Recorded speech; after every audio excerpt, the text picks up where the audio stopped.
things that reader pointed this out to me was, as I mentioned, The Unrepentant was a book about an inside look at sex trafficking, and it deals with escapee from a criminal activity who's helped by somebody else to escape, and then she later helps him. I have a 7-year-old child. He's our only kid and the only one we're going to have, unless something surprising happens. But that book very much dealt with my experiences as a new father. Somebody pointed out after me that the two characters taking care of each other very much spoke to that. This book, with the two dead husbands in the beginning, really speaks to my fear of leaving my family. I wasn't somebody who was hell-bent on having kids. I didn't expect to experience the kind of love that I did once my kid was born. I was completely surprised. I thought, we'll be friends maybe. I just fell so deeply in love with this kid. The idea of leaving him and my wife, of something happening. As a man in my mid-40s, you start realizing we're not invincible. That really informs this book. Those babies have a tendency to pluck at your heartstrings, whether you like it or not. It's really unfair. I thought we could just do the kind of thing where we head nod at each other as we pass in the hall, Hey, what's up, kid? How's it going, Dad? And instead, I just want to, give the kid a big hug every time. So the idea of leaving someone behind. How old is he? 7. Oh, you haven't hit the age where he pushes you away yet. Once that happens, I'm going to listen to this and interview, and I'm going to be like, well, yeah, what? Change that word hug to something else. Yeah. We are from Maryland. We really enjoyed your references to Baltimore and Fells Point in particular. You got all the landmarks down. That was great. So what made you decide to come to Charm City and have part of your book based there? I've lived in this area since '93. I always think it's important for a writer to have a relationship with the place they're writing about. My relationship to D.C., where I work, and Northern Virginia, where I live, is complicated. I like the areas. There are parts about them I love. There's things about them that I don't really care for. One of the characters in the book talks about that when he talks about D.C. and because of either the transient nature or whatever, it just doesn't seem to have its own personality. Baltimore, to me, is rich in personality. For such a small city, it has a very firm identity, a number of identities. Think about cities that have an identity as having their own history that they cling to, the good and the bad that they celebrate, and really their own accent. You can tell living in the Northeast when somebody's from the Mid-Atlantic. Baltimore. Yeah, Baltimore or New York or Philly or Jersey, Boston, Maine. All these places have such strong, overreaching personalities. Baltimore's no exception to that. So it really drew me in when I first started writing seriously in the late 90s, which means writing on a daily basis. I would go to Baltimore every weekend, and then during the week, I made a point of walking down every street, and everything I wrote about was based in Baltimore and set there. And learning to become a writer was really learning about Baltimore for me. And I don't have that relationship with the city anymore. I certainly haven't been there enough to, I feel, write in serious depth about a lot of the neighborhoods like I used to be able to. There's parts of it that will stick with me forever. I'll always have, I think, a bit of a romantic view towards that city. Well, it's quirky and it's fun, and we don't take ourselves too seriously, that's for sure. Like I mentioned, it's not a very big city, and to house voices as extreme as David Simon and Laura Littman and John Waters and Ann Tyler all in one city and have all those voices be authentic. And Edgar Allan Poe. And Edgar Allan Poe, yeah.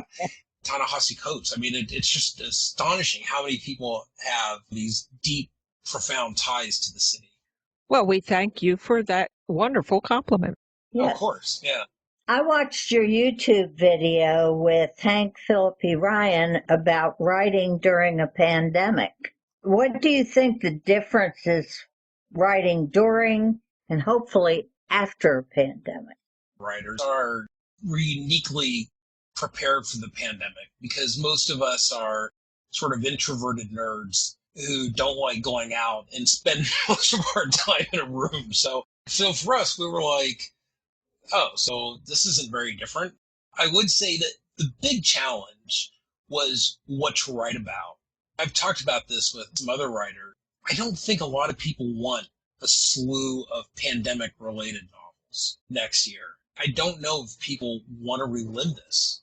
That's a problem for a lot of writers. Most of the writers I know who write contemporary literature are going to write either a couple of years before this happened or a few years after, either mention it in passing or not mention it at all. I want to write about stuff within this region and how it affects people and not to shy away from it. I don't write true crime. I don't write historical fiction. My interest isn't really immersing somebody during something like that. So I think I'm spared from it, but it is going to be a challenge to see how it's presented and what readers want. I remember after 9/11, I didn't want to read expressly about that day. I still don't. Some people have written great books and or made great movies that capture what it was like, and I can appreciate that. I'm not sure it's a canon I want to contribute to. Well, I was asking in interviews throughout the pandemic whether authors would include it or whether they would write about it. And I think the consensus agrees with you that no one seems to want to really think about it, even though we're still in the pandemic. It has to be mentioned, at least, I think, because it has to be authentic if you're a contemporary writer, as you say. Probably, I don't know, maybe 20, 30 years from now, you're probably going to start seeing more in-depth look at the pandemic through novels written then. We might want to read it as history, but not now. I think that's a really astute point.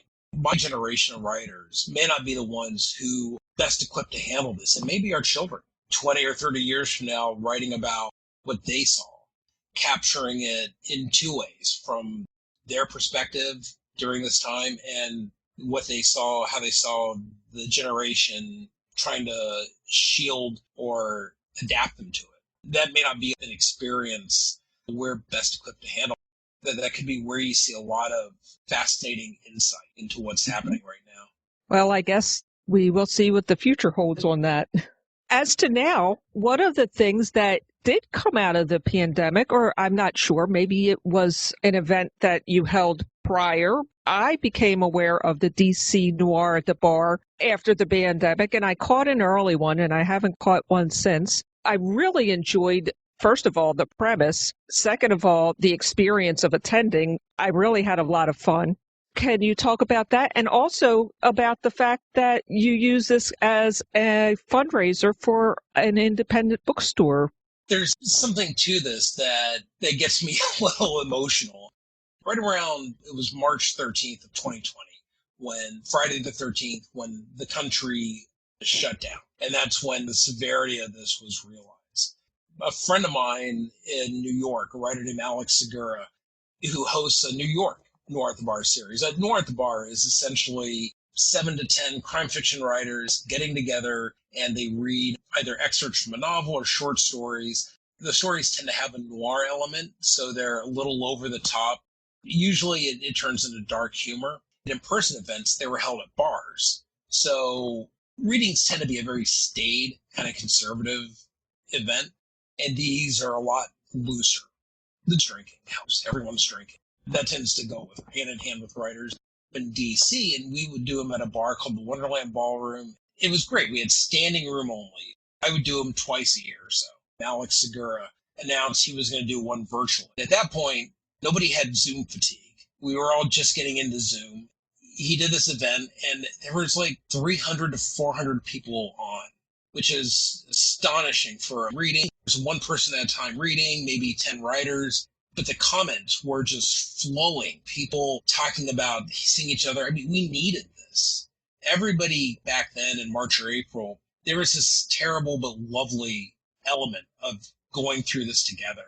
I mentioned 9/11. This reminded me of 9/12. This sense of uncertainty, but unity. I told Alex after, I'd love to do something in DC. I'm going to copyright. And Alex, sure, go ahead. I started doing them in DC, and we never had less than 100 people attending. We have so many bookstores in this area, DC, Maryland, and Virginia. I dedicated each week to a different bookstore. And all the writers who read that week, all their books would be available through whatever bookstore was associated to that event. I ended up doing 14, I think, in 2020. And I also had a Maryland-based jazz singer named Sarah Jones, who's a good friend of mine. She would do a couple of musical interludes during the readings, and DC mixologist named Chantal Sang would mix a cocktail based off one of the book, custom cocktail, and do a little drink demonstration to get some of the bar element back into it. And it ended up becoming really popular. Like I said, we never had less than 100. At most, we had maybe 300 to 400 people tuning in. We got coverage by the Post and by a couple of other publications. It was a lot of fun. I burned out a little bit near the end because we did so many. Planning to continue it in 2021. I really liked it. And a community sprung out of it. People who came back every week and would chat in the comments. It was just really nice. And that was something that had that kind of resonance. I really did enjoy the one I attended. I wish I had continued, and I would again. I'm sure it was just, kind of scheduling. You bringing up Sarah Jones, I'm so glad you brought her up because I really, really enjoyed her playing. She stole the show every time. It was so upsetting. She's so good and so magnetic. We mentioned Baltimore, the early 2000s. I was wandering through the Baltimore Book Festival, and I heard this woman singing, and her voice just stopped me. I turned and looked at the stage. Sarah Jones had just won a contest they had at the time, the Billie Holiday Jazz Vocal Competition. And I listened to her sing 4 or 5 songs. And then I found her contact information through some newspaper article because she was with the U.S. Army Field Chorus. And I sent the director of that band a note just saying, I really enjoyed this. Does she have any music, an album or anything? And then the email got to her. She replied. We became friends. Once I got published and started doing readings, I would have her sing something that was resonant of whatever I was reading. And I'm just such a fan of hers. I'm such a fan of her music. The more people hear about her, everybody's always impressed. She's so good. Well, Ed, are you working on any new projects? I am. I'm finishing up a project now that I never really talk about what I'm writing next. I have a couple of short stories coming out in anthologies. One that's being put out by a group I belong to called Crime Writers of Color, called The Midnight Hour, that's coming out later this year. And then I think I have another short story coming out a year from now. I'm a monthly columnist for the Washington Independent Review of Books. Okay, well, do you have a website where people can check you out and look for all the books you have coming up and what you've already written? Yeah, you can find me at eaymar.com, eaymar.com. And on that site, I also have a newsletter that's called Crime Fiction Works. It comes out monthly. I have some personal stuff in there, but I also do a list of usually about 10 books the prior month in crime fiction that I liked or am planning to read. And I do off interviews as well. So if you're a fan of crime fiction and you're a fan of crime fiction in the DC, Virginia, Maryland area, it really caters to that. Well, would have to be included in that group. Great. Do you plan on doing any more DC noirs? Because like I said, I did enjoy it and I would definitely attend more. Oh yeah, absolutely. I've been talking with Sarah and with Chantal, the mixologist, about it. And with 2021, we wanted to not really change it too much, but make it a little different. I just have to get off my butt and set it up. I'm hoping that we'll start in probably April. But I'll definitely let you know. Okay, I'll be looking out for it. Well, Ed, we thank you so much for visiting with us today. We loved this book. It was so good. And we look forward to the next endeavor that you put out. Oh, thank you so much. And thank you for having me. I'm honored to join your line of writers. So thank you. Ed, thank you again. And hopefully we'll hear from you soon. That sounds great. Thank you so much. Take care, Ed. Okay, bye-bye. We thank Ed for visiting with us. This is an excellent book. It's one we highly recommend. You won't be sorry. Before we go any further, we want to make sure we say a big thank you to Terry W., who sent us a lovely donation through PayPal through our website.